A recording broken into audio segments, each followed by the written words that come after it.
Man, we are live with Ian Chang, Dr. Ian Chang, international male supermodel, dentist. And my Man, he's my demo. superhero. And a And your demo. demo. And my demo teaches me how to do MODs all day long. No, I'm kidding. Man, I'm so excited that you're on our pod and dude, welcome, man.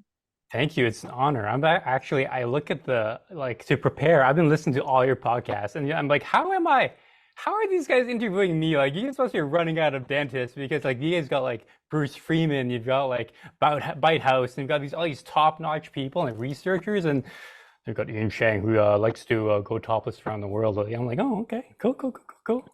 Man, that's all we're talking about today. How do I get pecs like Ian Chang? That's my goal for this next hour here, man. I think that's why Neki and I just have, nipples up on here and you have your full body going.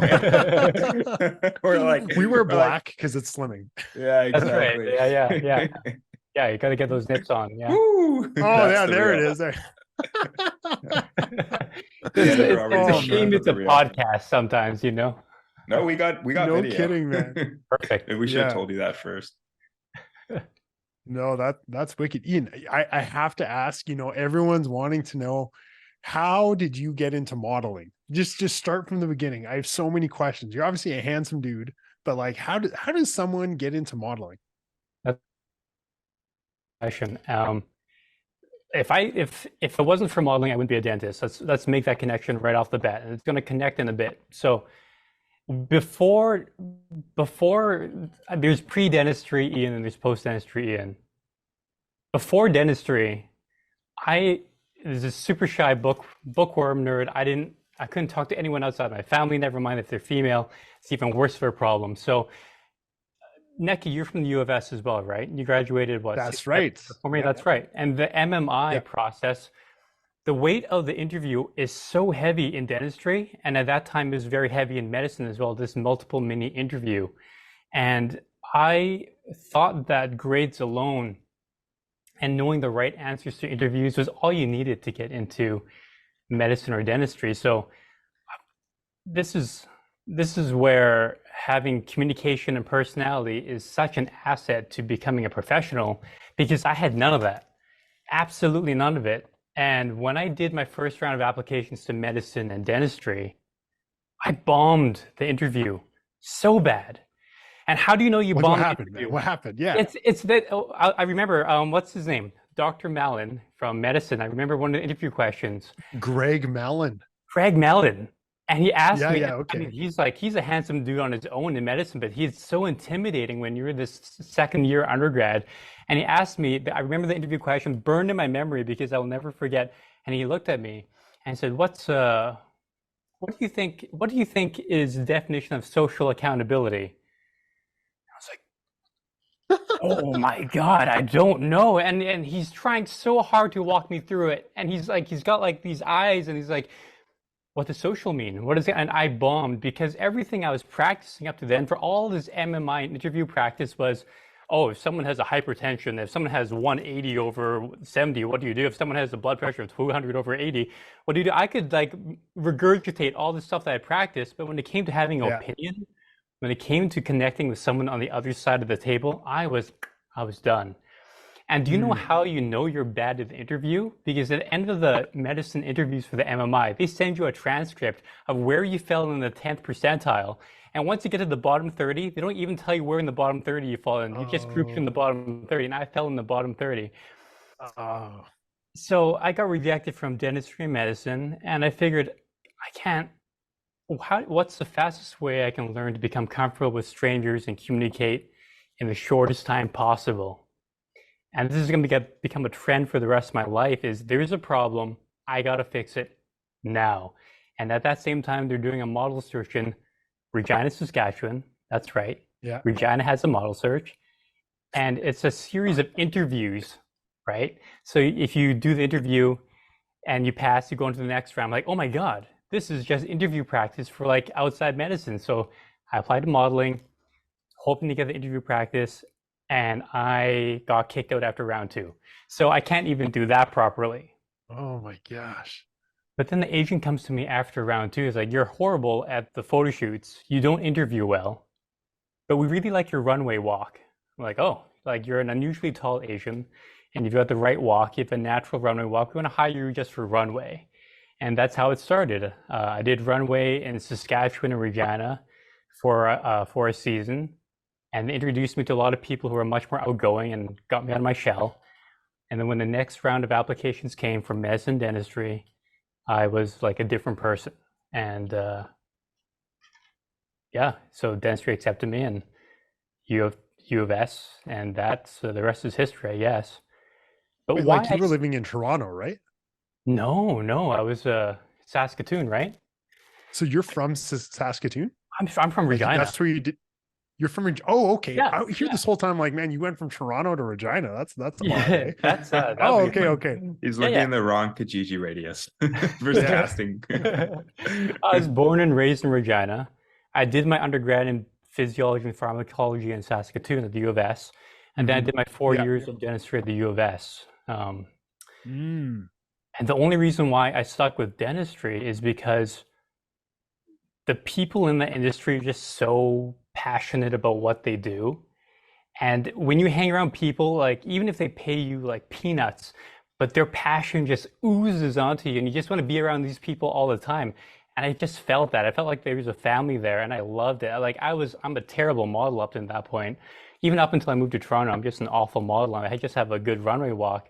But the people there just made me really want to be alive, and I see more of that. Once you find the passionate people, it could be on anything. It could be basket weaving. It could be someone who studies like neutrons in this certain element of the periodic table. They're passionate, and it makes me want to talk to them and hang around them all the time. So that's why I stuck with the modeling. And honestly, it's probably forced me to help stay healthy too throughout dentistry, because dental school is pretty bad when it came to like nutrition and going to the gym. So, but that's how I Yeah, got You're into telling modeling. me.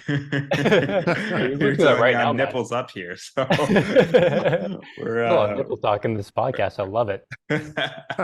Dude, but Ian, you really remind me of. I have so many questions for you. First of all, but like you hit on a good point. Passion. If you surround yourself by people that are passionate about something, and it doesn't necessarily, like you said it, like whether you're passionate about physics or passionate about dentistry or working out or something, you have this internal drive to just kill it in anything you want to do, and it's infectious. Yes, And I love being around those people. Like my best friend, like Mikey Dubs, I call him. He's that's cool. my David Goggins. Like he like inspires me, right? And he's just so passionate. It's infectious. You just want to be around those people. You know what I mean? I totally do. Totally do. It could be any Yeah. field. Like you have a room full of 10 people with 10 different passions. I swear you're going to have some of the best ideas coming out of that one room. It's going to be like amazing think tank. so why land on modeling out of all the things? This is the thing that you just thought would push you most out of your comfort zone. It's the only thing that offer you what I interpreted as interview practice. That's it. Like I think the most logical step for most people would be Toastmasters, but for me Yeah. that was too big of a stretch. Plus, I had no idea how to approach it, so I was so desperate. I saw interview process, modeling, rounds, 10 rounds. I'm like, oh, that's like 10 sessions of interview practice.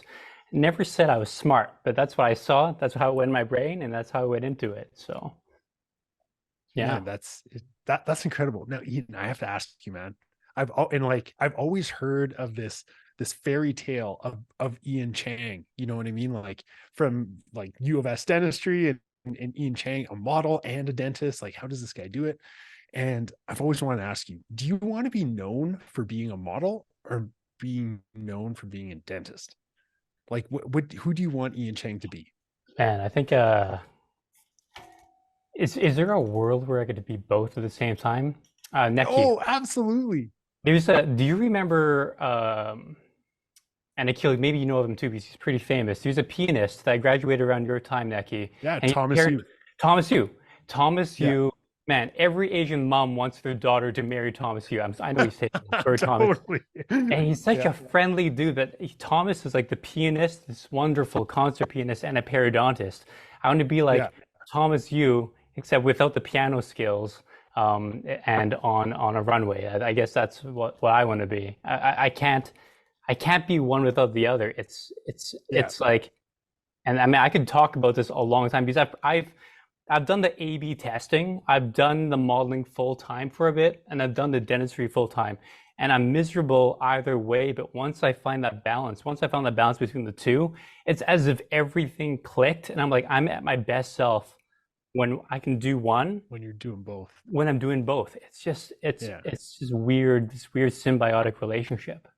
And we also live So in does that it, culture of side hustles, right? Where I was just doing a quick Google search. It's like a third of Americans have side gigs, which I mean, if you were to like rewind maybe a couple decades ago, you'd probably land on a number in like the single digits because one person had one job and they just kept that job for the rest of their lives. Yeah, and I mean, I think there was a study on that recently. They looked at the side hustle culture, or how people perceive success in Europe compared to North America. And in North America, to show that you're doing well and to show that you're busy and always working out and always working, that's a sign of success.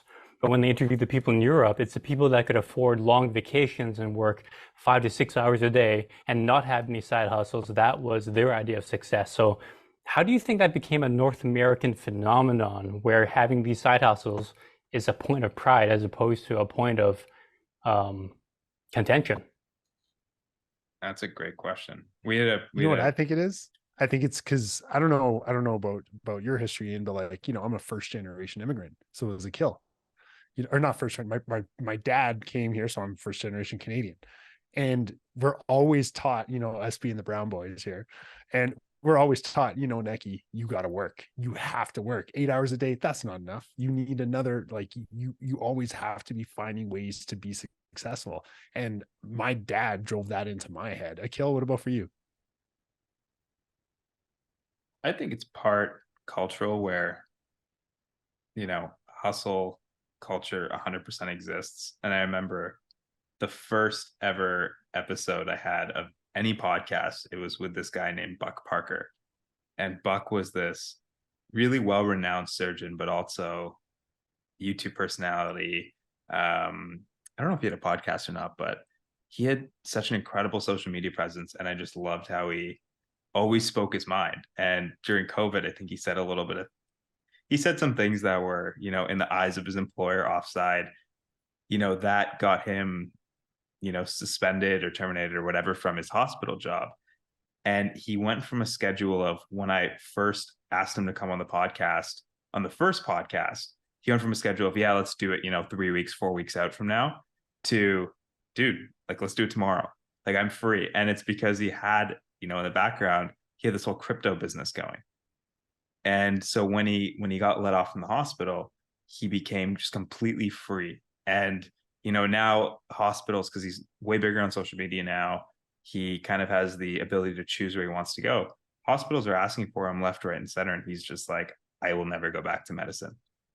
So it's cool where, I think completely to Nike's point, if you are born to immigrant parents or just generally have hardworking parents, it's going to rub off on you. But, I spent some time in Italy this summer and I liked what I saw. Right? Everyone has a 5 p.m. Aperol or 4 p.m. Aperol. It's a nice way to live. I mean, Akil, I love the feeling that, well, your colleague has this. I think there's value. The value I see in the hustle is that it doesn't tie you down to one employer, one income source. And I think it was great that he has that freedom, because there's nothing scarier than knowing that if your one source of income says no, you have nowhere else to go. And I find that kind of scary in some sense. And Neki, on your side, my parents moved here when they were in high school and university, so I'm first generation Canadian as well. And my mom always instilled the value that you have to show the world that you're not just anybody.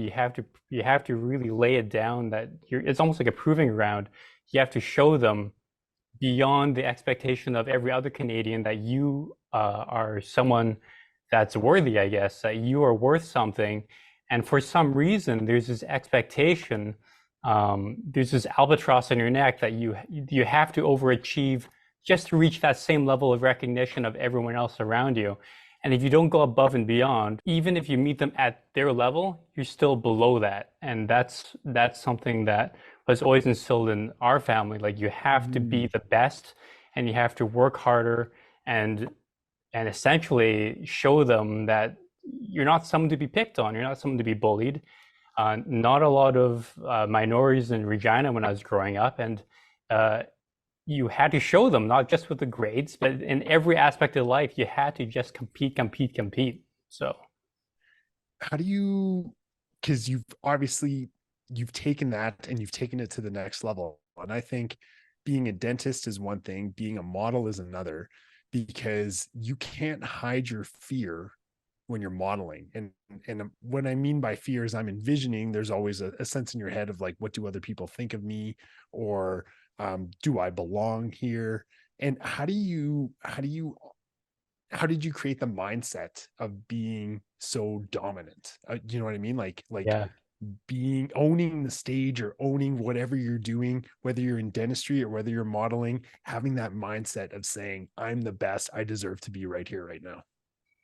When you're on set, when you get to a certain level of job in modeling and acting, you realize that everyone is scared shitless. Everyone is terrified and surprised at the same time that they got the job and that we're sharing this set together. And the moment the lights turn on, we snap out of it and we have to play this character. But the moment those lights come back off, we're at the back just talking about, oh my God, how many auditions do you have to do to get this one? How many castings do you do before you book a job? And everyone is just as nervous as you are. And there's a bit of there's camaraderie in that.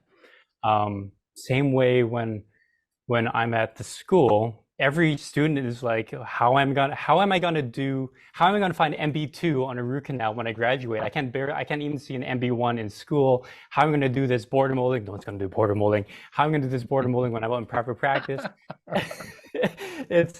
It's one, repetition, and two, knowing that you're surrounded by peers that are here to support you. And I don't know if it's about, I don't see this sort of negativity anywhere, but in modeling for sure, you know that your colleagues got your back, because when another job comes and you need their help, it's a very small world and it's really easy to get blacklisted in the entertainment industry. And the moment you make enemies there, word gets around between the makeup artists, between the directors, between the DPs, everyone talks. And if you're known as that model who's a little shit on set, no one's going to hire you. If you're known as that oral surgeon that causes pain every time you refer them to someone, all they have are like, you do one surgery and it's all this post-op follow-up because the patient's always in pain, or no one's picking up the phone because the receptionist is real unsavory, word gets around. Just like in modeling, dentistry, like your reputation, you spend years building that up, and just one slip of the tongue or one bad move, and it's like a house of cards. So that's how we it's all acting, man. Like we're all scared up on stage in front of the camera. We're all nervous. And I think that's great, because if you're not nervous, I've got a story for this. If you're not nervous, do you really care about the outcome, right? I did Runway for many years, and my ego got so big. I'm like, I'm the king of Runway. And I got to this Runway show. I'm like, this is easy. My heart wasn't pounding. I'm like, this is not a problem. I did my walk. I'm like, I did my pose, did my pose, did my pose. And when the photos came out, I looked so bored in the photos. So the agent's like, we can't use these photos. You look awful in these outfits. And I realized that if my heart's not racing before I hit that runway or before I go on set, that means I don't care. That means there's something I've got to change. Because if you don't do something to care about, then what are you doing to begin with? So now my mantra is like, if I'm not scared about the outcome, if I'm not nervous, I don't do it. And that goes for everything in life. And just, yeah, that's so well said. And that holds so true. I think most people would be able to relate to that in some context or another. But what are some of the other similarities you find between dentistry and modeling? Oh, there's so many, man. There's so many. Like if there's one class I can tell any model or actor or dental student or medical student to take, it's a force multiplier. You have to take improv classes. You have to. If a patient springs a question on you, it's like, oh, what happens to this? And you can't think on your feet, or if you've got a kid who's crying in your chair and you don't have a way to entertain them and you don't have your best like Paw Patrol voice or whatever, if you can't think on the spot, you're done, man. Communication is something that we can't, I don't know if we can't or we don't have enough years in down school to teach. But communication is more important than any sort of technical procedure, in my opinion. If you can't communicate, Yep. then it's one, you don't have informed consent, but then you're not really building those bridges. And I think dentistry is very much about breaking down those fears that people have about the industry and building those relationships. And it's the same for modeling. You don't make that connection with the casting director. If you don't make friends with everyone in the room, you're not getting the job. And thinking on your feet is the most valuable thing that can apply to every aspect in your life. So I'm going to tell every dental, medical, modeling, acting student, you have to take improv classes. You should do it. Just force multiplier.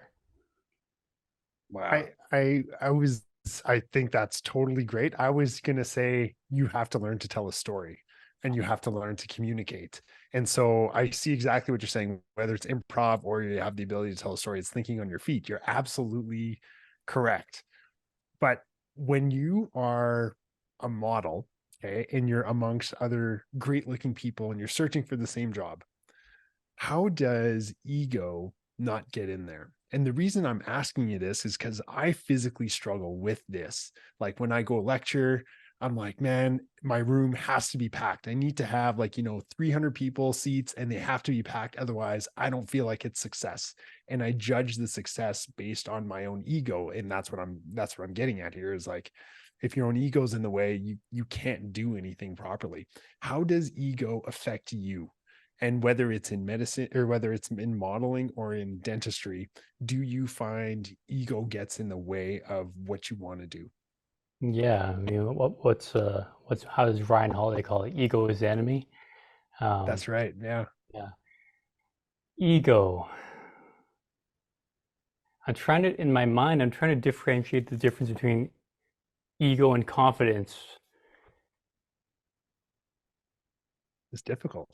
It's difficult. I mean, I desire the same things if I was in the same room. Like Neki, I've been to your talks, wisdom teeth extractions. They're full of rooms, and like that's awesome. And I think you have to have a bit of an ego, because to me that's a lot of self-belief. And well, I don't know about dentistry. In dentistry, I feel like there's a lot of support, but in modeling, if you don't believe in yourself, nobody else will. You need to have that ego or you won't take the next step. Ego in modeling taken to the extreme becomes like a TikTok influencer. No offense to TikTok influencers, but there's a line I'll draw. But you need an ego to have an audience, because if they don't hear your voice, they don't hear your message. And if you don't believe in yourself, nobody's going to believe you. I think ego is important because it shows the audience that you have belief. I mean, you got to believe in what you preach, but there's also a very fine line before you go overboard and becomes like a QAnon territory. So I don't I think there's I don't know how to answer your question, Neki, but I don't think you have too much of an ego at all, because I respect everything you do when I go to your talks, and I think your ego is very healthy. Yeah. No, it's just like, how do you not have, when you're modeling, you have to tell yourself, or whether you're in dentistry or whether you're teaching, you have to believe that you're the best. And you have to believe that, there's always space for other people. But you showed up that day because you are the best. And the patient came to see you because you're there to provide them with the best care. Otherwise, they wouldn't be in your chair. When you show up for your, like if you're modeling, you want to think you're the best. Otherwise, you like you said, you look bored on your face, right? And so I was just wondering how you do that, because I started reading this book recently called Psycho Cybernetics, and it's this book. I forgot who it's this dude. He was a plastic surgeon in 1960, and he basically says like everything we do, whether whether it's modeling or dentistry, everything we do in life is our own mindset telling us that we have to tell our mind that we are the best. It allows us to show up every day, like creating our best self and portraying our best self out there. And that's how we trick our minds into feeling successful and into, doing great things in the world and feeling fulfilled. And I was just wondering if you do that. Like, do you, like, in the morning, do you, like, you wake up and you're like, man, you look good today, Ian, let's start modeling, or like, how do you pump yourself up, Is more fueled out of an escape of failure than it is to achieve greatness, if that makes sense. I have this backbone of anxiety that has like ruled my life, and it's my fear of failing not just myself, but failing others that keeps this energy going. It's not sustainable, and I recognize that, but it's something I recognize about myself recently is that I don't strive and run the race as fast as I can to win the race. It's just to run away from these demons that I feel are chasing me. And that could be letting down my patients, letting down the practice owner, letting down the casting director, letting down all the people that look up to me as a role model, right? It's not that I want to achieve like a great status. It's because I'm fearful of all the things that could happen if I don't give it my all every single day. And I think that's, although unhealthy, I recognize that that is a driving force between why I push myself so hard. Does that answer your question? That's probably the most insightful answer I've ever heard on anyone on this podcast. Why are you so scared of failure? That's phenomenal. I'm scared of failure because everyone that has got me to where I am today has sacrificed so much of either their time, their love, or their money so that I can live the best version of myself right now. My parents have given up everything. The people that have given like sacrifice for me to travel, to go to dental school, to make it so that I can have a bit of an easier stepping stone to find success. I feel that I have an obligation to give back to all those who helped lift me so that I could see everything around me. And I think that's what my fear is. It's not a fear of failing myself per se. It's a fear of failing all those who have given up so that I could be where I am today. And I for sure appreciate that, because I think a lot of people, like we started the conversation talking about immigrant parents and hard work ethic. And I think we have a lot of people sort of, we're standing on a lot of people's shoulders, essentially, right? Anyone who is successful stands on other people's shoulders. They never do it alone. But what do you think once, because that race can either have no end, right, where you sort of are constantly running, or it can have an end in which it transforms into something else, right? Like that fear of failure turns into something else. What do you sort of think that next thing is going to be?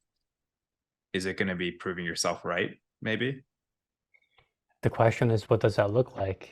What does it mean to prove yourself right? What I look forward to are like the simple things that make me happy. Is like I'm not as miserable as I sound. I'm not trying to take this down like a dark self-loathing path. Like I do find a lot of joy in my day-to-day life. It's just that I just can't slow down. It's just not in my mindset. To me, finding that daily success, for example, getting a beautiful snap on my class 2 restorations makes me happier than anything. Creating that oblique ridge through my composite anatomy makes me happier than anything. Recording a really nice, crisp self-casting makes me so happy. FaceTiming my mom or dad at the end of a long day and just hearing their voice makes me happy. So success for me, I don't know what that is yet, but I can tell you all these little victories in the day totally make it worth it to be a dentist or model. And I do see the small victories every day, and it's through many little mistakes and failures that I got here. So yeah, I don't think I answered your question at all, Akil. I just kind of went on a rant, and then I kind of got off the railroads and started flying in a little Cessna in my brain. No, but it's important, because I think motivation is something that often it's what drives most of us all day long. All three of us are really driven, motivated people, right? Mhm. But I think sometimes I'll give you a personal anecdote, right? My whole life, I've been motivated by proving others wrong entirely, right? Bullied young, I'm going to prove you wrong. You'll I love see. it. I love it. Then it's no matter what it comes to, it's usually the root cause is proving someone wrong, and that's my fuel. But the issue with that is you kind of let someone, metaphorically depress you, and then you prove them wrong at the end. You're just back at your baseline level. And Mhm. I kind of got thinking, I was like, what if I was to prove myself right?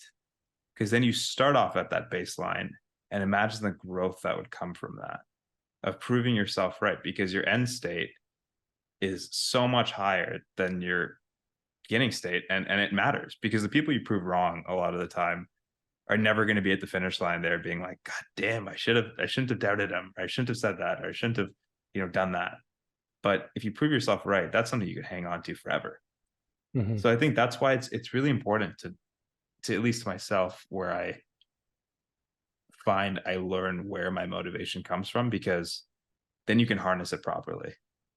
Mhm. You know what I mean? I don't know if that was true too, like tangenty as well. I don't know if I just joined you on that Cessnut, but Chest that can fit it, too, man. yeah, exactly.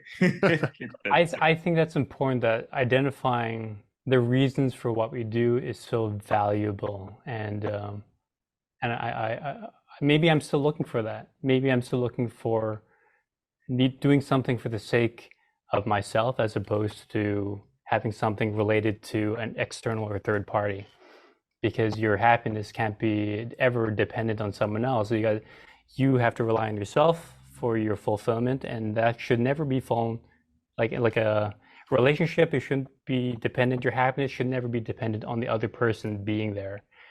You always have yourself that you got to lean on. That's how I look at it. Coming from a guy who's not in a relationship, so what do I know? Yeah. Do you feel more fulfilled in the dental office, or do you feel more fulfilled like outside exploring other opportunities? Like where do you see yourself kind of gravitating towards? I feel right now, I feel a lot more fulfillment in the dental office. Uh, it's funny. It's the grass is always greener on the other side. When I'm modeling, I totally feel more fulfilled when I'm modeling. But maybe it's because dentistry is still fresh because I came back from the clinic today. Um, but if we're talking about flow states, the moment I started filling, like the process, and it's like I lose myself. Like I'm really quiet, and then doing a filling from the perfect isolation to the perfect prep to making sure that the patient's not in pain. To me, like I enter this zen, and I come out of it like awake and like, oh my God, this was like every session's like a little mini art, and I sound crazy, but it is such. Okay, rewind. High school, I competitively sculpted and painted the little Warhammer figures. Okay, so my first visit to Toronto was to compete in the Warhammer painting competition, and that was my first visit to Toronto. And what is now the Metro Toronto Convention Center used to be called the Donald E. Stevenson something or other, and that was my first visit to Toronto, was to compete through these tiny sculptures that I would paint, and that's where I first got my taste of these fine like motor skills and just losing myself. And I would paint throughout the night. I wouldn't sleep leading up to competition. I'd be sitting at my little desk with my little IKEA lamp and be painting these miniatures under these magnifying glasses for 10, 12 hours at a time. I wouldn't eat, I wouldn't sleep. And then after 50, 60 hours on one piece, I'd fly to wherever it was, Toronto, and I would compete. And then I happened to win bronze here, which was great. But then I couldn't settle for bronze, so I just kept going. I went on a tangent, but that's one of the first signs where I knew that whatever I wanted to do in my future had to involve fine motor skills. And it's amazing that sculpting Warhammer infantrymen translates so perfectly to shade A2 composite with a bit of translucency and then sizable edge 1/3. It's beautiful. That's hilarious. I'm crazy. I'm nuts. I love composites so much. Lean into it, man. Lean into it. Sure. No one's ever remembered a boring old person. So lean into your figure eights. But can you give us the I feel like most people are familiar with the vein view of modeling. Can you give us the non-vein view of modeling? Is there a non-vein proof modeling? Isn't modeling all based off of the image that you have of an individual wearing different clothes, right? Modeling is very much vain by nature, and there's nothing. Are you talking about the people outside of the industry continuing that vain sort of personality? I think either or. Okay. Give us the depth of modeling beyond what like people see and think online of, oh, that person just posted a selfie or they just smile and sit there. Yeah, I mean, I guess the question is, what is modeling, right? So there's a lot of, in the last 10 years, the whole influencer, social Instagram model has become a definition. But to me, in my books, a model is someone who has representation and finds jobs for brands and gets paid for the work they do for those brands.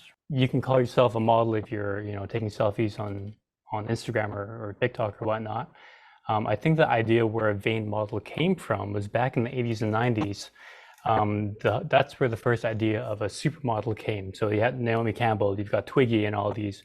And this was the first time where models became icons. And that's where the whole idea where an individual could become vain. Prior to the 90s and 80s,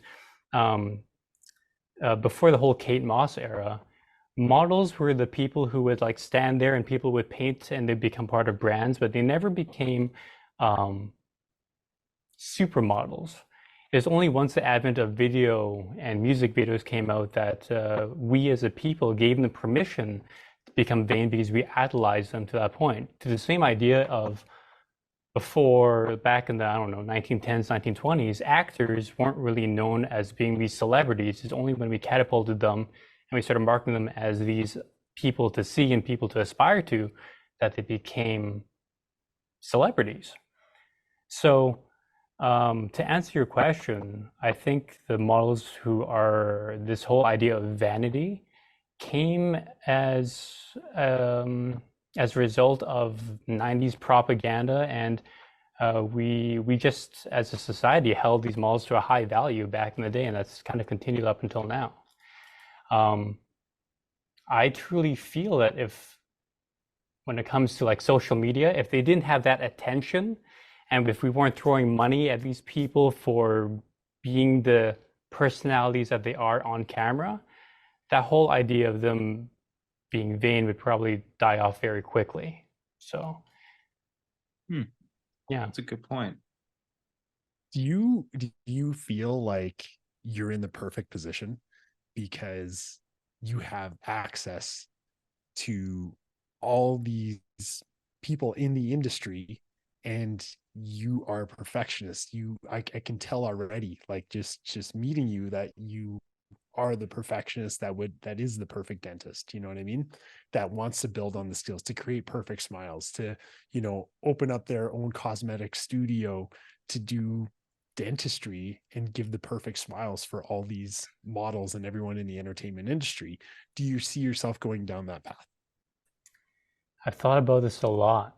Like I thought about the whole smile rehabilitation and smile design and you know and then I realize that as much as I want to like create perfect smiles, my favorite part of dentistry is like meeting a very nervous patient for the first time and like talking them off that sort of ledge of hating dentistry and being in pain. And I find much more satisfaction from that.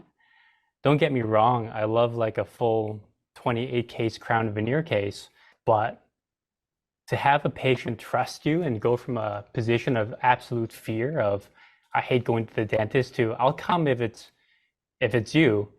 I would love to build a small practice of just those patients. Yeah, I love that feeling. I love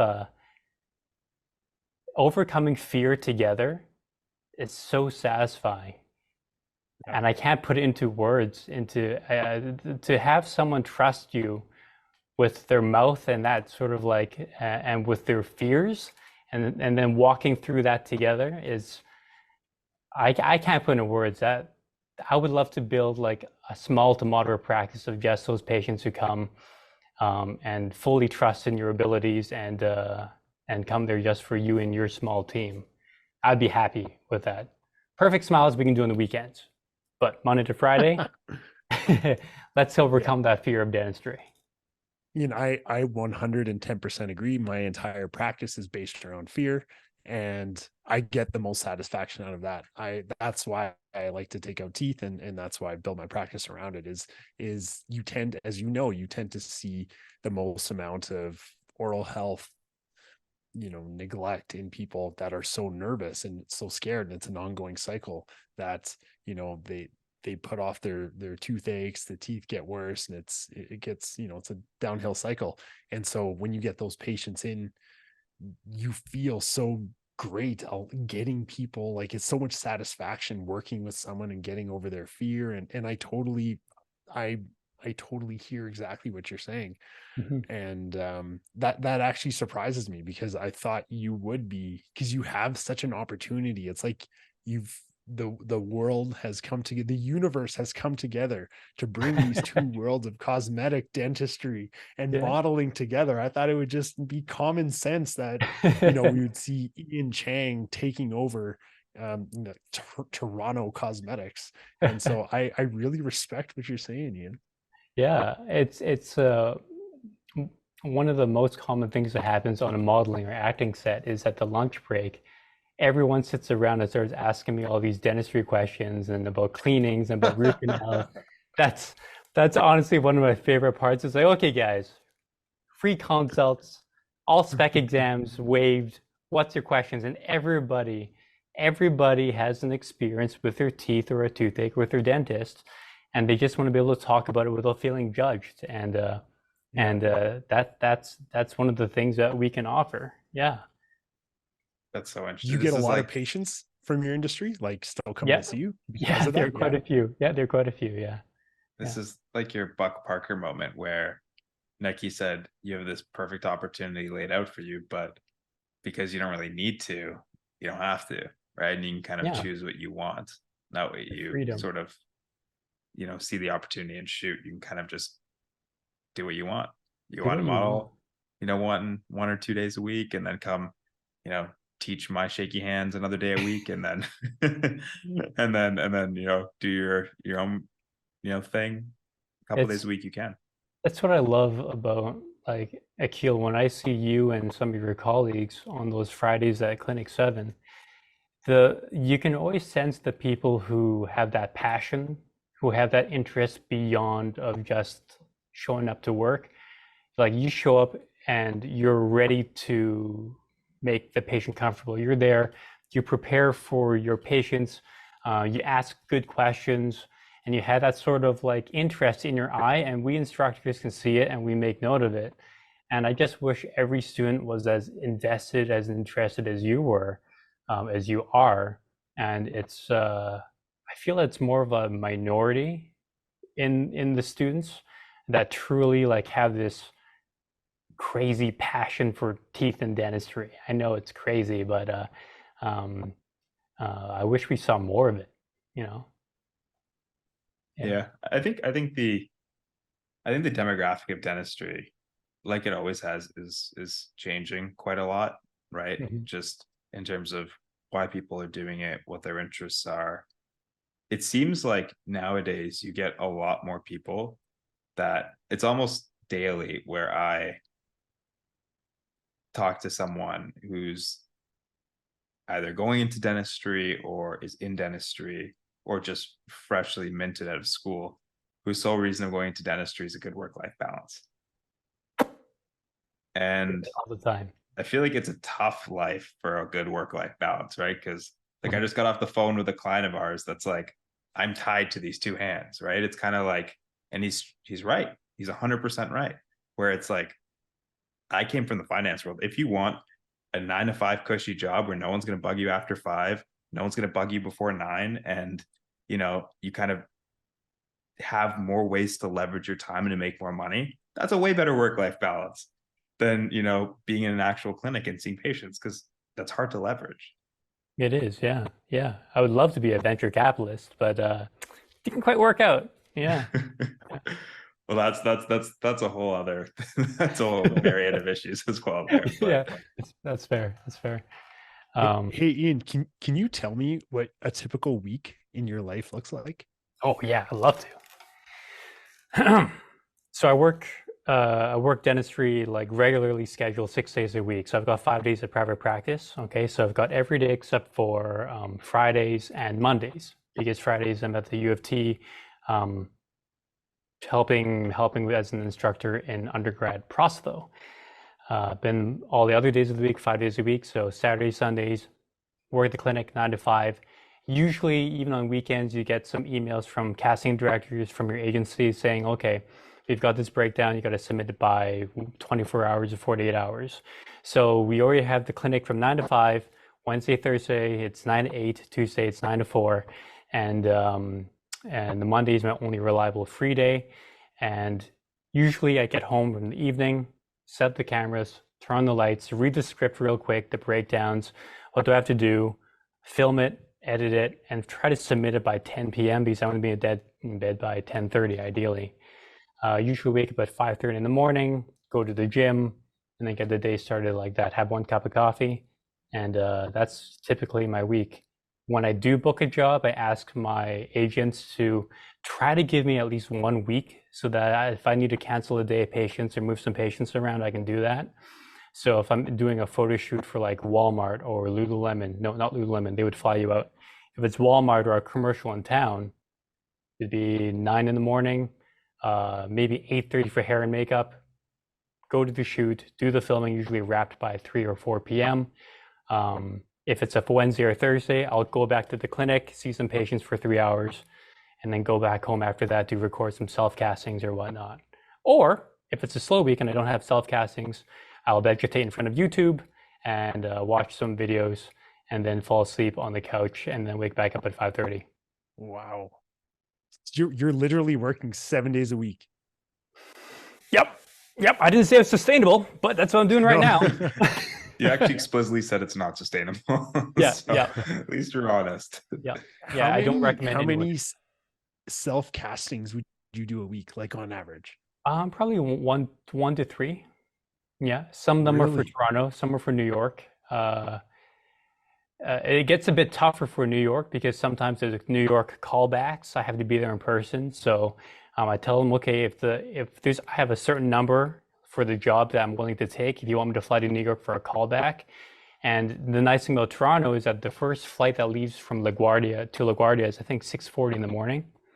And then I can make the casting by 9 a.m., see a few jobs there, like meet a couple of people, and then take the last flight out. I think it's 7 or 8 p.m. and be back in Toronto by 11 p.m. and ready for dentistry the next day. Yeah, I can do it all in one day. Wow. Yeah. This is so crazy. Yeah. Yeah. What is your dream like gig? Do you call it a gig? Your dream job, like aside Dream from dentistry, job. like in modeling. Yeah, what is your dream man. like? Who do you want to model for the most out of anyone? I would love to have a recurring like role on a TV sitcom that becomes syndicated. That'd be great. It could be like anything. But if it's modeling, that's a tough one. Like I've walked for Armani, I've walked for Hugo Boss, I've done campaigns for Adidas, I've done campaigns for Lululemon. Like, what is left? I've done a little bit for Netflix. If I could be the face of the RCDSO, just be that guy on the homepage of the RCDSO. How are you not? How are you not the face of the R? I don't know if you want to be the face of the RCDSO, but on their banner, I just want to be the face of that dentist with that smug look. It's like, hey man, yeah, you want to file a complaint? Complaints would go way down. Yeah, I can't. Exactly. This guy's too beautiful. I can't complain against him. I just can't stop staring at his website. I forgot what I was going to complain about. I honestly, Neki, I don't know. I'm happy in terms of the job. I'm not dreaming big enough. But if it came to like a dream role, it'd be like I said, a recurring speaking role on a syndicated sitcom or TV show. I'd be so happy. Like So like where wicked. you're actually acting or you're like a voice actor. Where I'm actually acting. Yeah, Okay. that would be Wow. awesome. Man, voice acting's fun too. I've done one voice acting job. Oh man, that was sweet. That was a cool booth. Yeah. I mean, if I'm putting my money on the next Simu, it's you. Oh man, Simu's a nice guy. Yeah, I met him once. Yeah, he's it's crazy. I can't share that story, but all I want to say is that some of the biggest actors that I've worked with or got to hang out with, there's a lot of they're little balls of anxiety as well. Like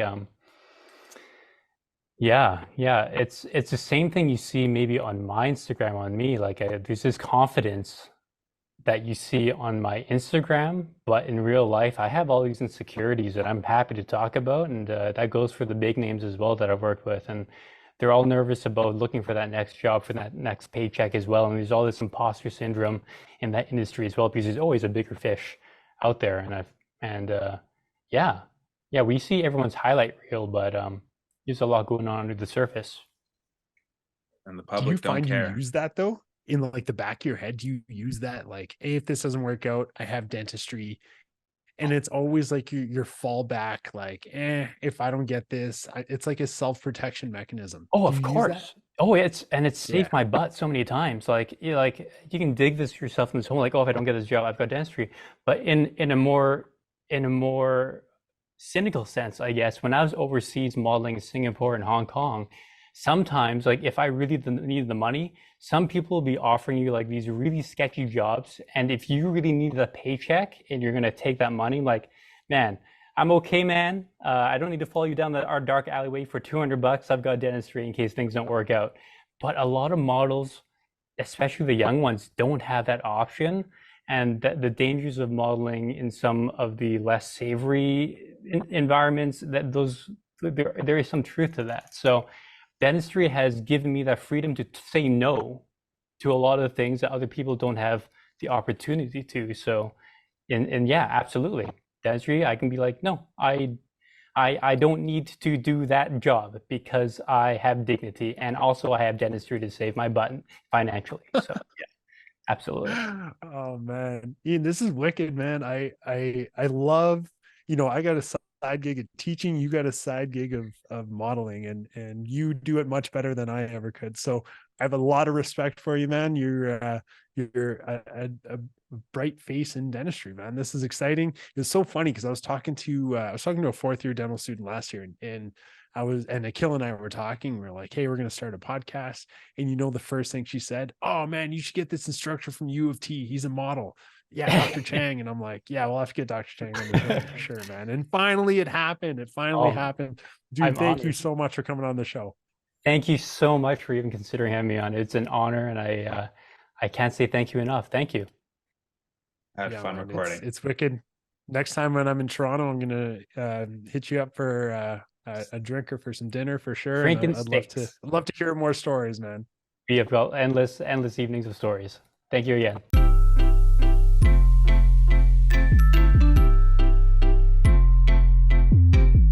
Welcome to the Hi, I'm Neki. Is that a What's up, man? sweater? Yeah, dude, it's the Hi, I'm Doctor sweater. Oh, dude, I see you got yours on too. Looking sharp, bro. Dude, where'd you get yours from? It was super easy, man. I just went on to our website, www.hiimdoctor.com. That's HIIMDR.com. We have a website. We must be raking in cash from selling these sweaters. Dude, we are killing it. I mean, if that includes losing money on every single sweater that we make, I think we're doing really well. Yeah, Neki and I are donating all proceeds, which is zero, to charity because we are losing money. I wonder if the charity will pay us. I think we got something here, man. Let's keep on keep on losing money on every sweater. Alrighty, guys, go check us out. HiI'mDoctor.com. We'll see ya.